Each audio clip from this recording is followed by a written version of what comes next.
L'été, c'est la saison idéale pour se promener. En ville de Genève, il suffit souvent de lever les yeux pour découvrir des traces de l'histoire.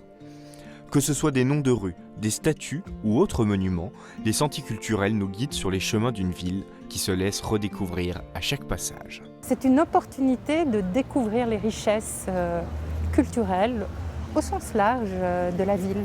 C'est urbain, on se promène dans la ville, on n'entre pas dans les édifices et puis au fil d'anecdotes, on découvre pourquoi telle rue s'appelle Charles Gallon, on découvre qui a construit le musée d'art et d'histoire et quand. Muni du livret imprimé ou des documents disponibles sur le site de la ville, il suffit de se laisser guider pour partir à l'aventure. Et cet été, 4 sentiers font peau neuve. Les parcours sur lesquels nous avons travaillé, ce sont les 4 parcours intitulés d'un musée à l'autre.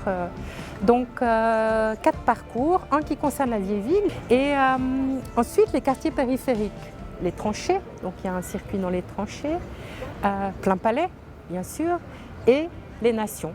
Au cœur de ce projet, une approche plus familiale des sentiers culturels, avec un discours et des propositions adaptées à toutes les tranches d'âge. Les sentiers existants, qui sont toujours accessibles, ont une unité de discours. Ils s'adressent à des adultes en donnant des informations, quelquefois même très précises, un détail d'architecture, qu'est-ce que c'est qu'un pilastre, un chapiteau corinthien.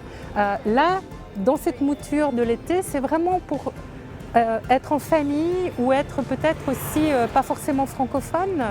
Et donc on a revisité ces sentiers en se disant qu'est-ce qu'on peut faire plutôt que de s'arrêter et juste écouter un podcast, parce qu'il y a des versions audio, il y a des versions papier de ces sentiers, il y a des versions en ligne. Qu'est-ce qu'on peut faire? Alors on a par exemple ajouté des petits challenges sportifs qui sont toujours un lien avec le discours culturel qui est en arrière-fond. Et pour ceux qui voudraient profiter de ces excursions avec le confort en plus, l'entreprise Taxi Bike ajoute cet été certains des sentiers culturels à ses balades. C'est aussi une interaction, donc vous avez la chance d'avoir un chauffeur qui va pouvoir vous expliquer, vous allez pouvoir lui poser des questions, il va pouvoir s'arrêter.